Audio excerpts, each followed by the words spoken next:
اور اسی طرح آگے اور دوسری بات سنیں، جب انسان دنیا کے اندر برے دوستوں میں بیٹھتا ہے، بری محفلوں میں بیٹھتا ہے، برے لوگوں کی مجلس اختیار کرتا ہے، یقیناً وہ برائی کا درس دیتے ہیں۔ چوروں کے ساتھ بیٹھو گے وہ چوری کا درس دیں گے، ڈکیتوں کے ساتھ بیٹھو گے وہ ڈکیتی کا درس دیں گے، اور جو شرابیوں کے ساتھ بیٹھے گا اس کو شراب کی دعوت ملے گی، جو زانیوں کے ساتھ بیٹھے گا اس کو زانیوں کی زنا کی دعوت ملے گی، اسی طرح جو جھوٹ والی محفل میں بیٹھے گا اس کو جھوٹ کی دعوت ملے گی، اور جھوٹ کی اس کی پرورش اور تربیت ہوگی۔ اس لیے اپنے آپ کو برے دوستوں سے بچاؤ، کیوں؟ اس لیے کہ برے دوستوں کی محفل انسان کو برا بنا دیتی ہے۔ اسی لیے تو کسی نے کہا نا کہ اچھے لوگوں کی محفل میں بیٹھو گے لوگ اچھا کہیں گے، اور برے لوگوں کی محفل میں بیٹھو گے لوگ برا کہیں گے۔ اسی طرح میرے بھائی، جب کل قیامت کا دن ہوگا، اللہ کی بارگاہ میں جب جائے گا، برے دوستوں کے اندر بیٹھنے والا انسان برائی کرتا رہا، نیکیوں سے دور رہا، تو جب کل قیامت کا دن آئے گا، اللہ کی بارگاہ میں پہنچے گا، ان گناہوں کی وجہ سے جہنم کا ایندھن بنے گا، تو بول کر کہے گا یا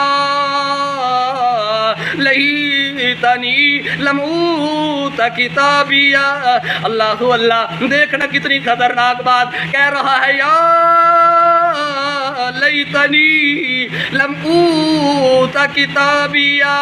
اللہ اللہ، کاش مجھے میرا اعمال نامہ نہ دیا جاتا، میں برے دوستوں میں نہ بیٹھتا۔ یا ویلتا لیتنی لم اتخذ فلانا خلیلا۔ اللہ اکبر، یہ برے دوستوں میں بیٹھ کے جانے کا نتیجہ پہلے کیا کہہ رہے یا لیتنی لم اوت کتابیا، کاش آج مجھے میرا اعمال نامہ نہ دیا جاتا۔ کون سا اعمال نامہ؟ جو اس نے برے دوستوں میں بیٹھ کے تیار کیا، جو اس نے شرابیوں میں بیٹھ کے تیار کیا، جو اس نے بھنگی اور چرسیوں میں بیٹھ کے تیار کیا، اللہ کے باغیوں میں بیٹھ کے اس نے تیار کیا۔ اس لیے اب کل قیامت کے دن جب اللہ کی بارگاہ میں جائے گا، سزا بھگتے گا، جہنم کا ایندھن بنے گا، تو وہاں کہہ رہا ہوگا یا ویلتا لیتنی لم اتخذ فلانا خلیلا۔ اللہ اکبر، کیا کہہ رہا ہے؟ یا ویلتا لیتنی لم اتخذ فلانا خلیلا، ہائے کاش میں ان دوستوں میں نہ بیٹھتا، فلاں دوستوں میں نہ بیٹھتا، فلاں محفل میں نہ بیٹھتا، فلاں مجلس کو میں اٹینڈ نہ کرتا، فلاں محفل میں جو وقت دیتا تھا نہ دیتا، میں فلاں اللہ کے نیک بندوں میں بیٹھ جاتا، مسجد کے ماحول میں چلا جاتا، قرآن کی محفل میں چلا جاتا، قرآن کے ساتھ اپنا تعلق بنا لیتا۔ ہائے کاش میں نے مساجد کے ماحول کو اختیار کیا ہوتا، تو میں کم از کم آج یہاں جہنم کا ایندھن نہ بنتا۔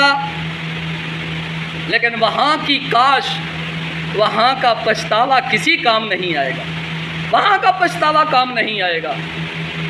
اس لیے اللہ نے یہاں ہمیں دنیا میں بتا دیا کہ تیاری کر کے آؤ، کل قیامت کے دن پھر آپ یوں کہیں گے، اور آج اگر یہاں تیاری کر کے جائیں گے تو پھر کل قیامت کے دن ہم اللہ کی بارگاہ میں یہ نہیں کہیں گے یا ویلتا لیتنی لم اتخذ فلانا خلیلا، ہم ایسا نہیں کہیں گے، بلکہ ہم خوش و خرم ہو کر اللہ کی جنت میں داخل ہو جائیں گے۔